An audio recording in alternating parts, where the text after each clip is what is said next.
Mga ka-twinbag, good evening, good morning, good afternoon. Okay, saan man kayo sulok ng mundo, kumusta? Shout out sa inyong lahat.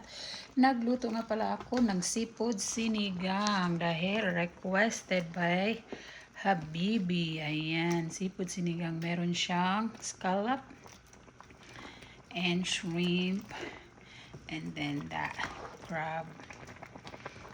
So, luto na ang aking seafood sinigang. Daming gulay niyan. Oh.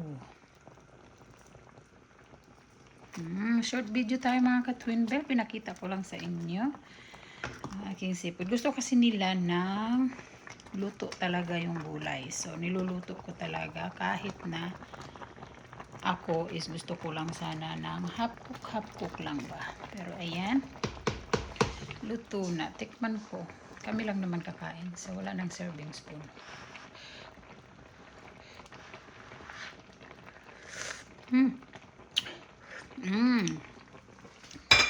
Okay na yan. At ready na rin yung kanin.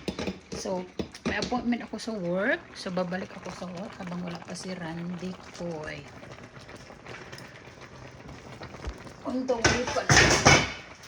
Habibi. So, habang on the way pa siya, sunog. Ay, nako.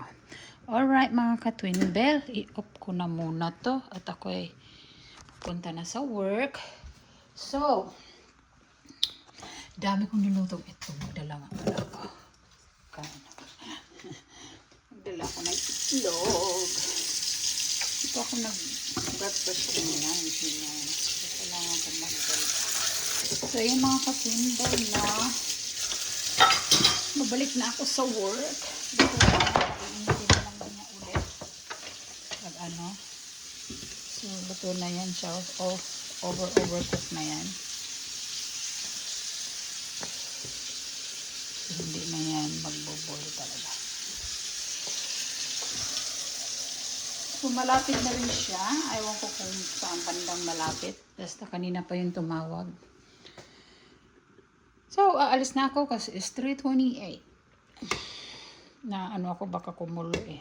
Umapaw kasi kanina eh. Buksan muna natin sandali. So, ayan mga ka-twin bell, short update lang tayo, no?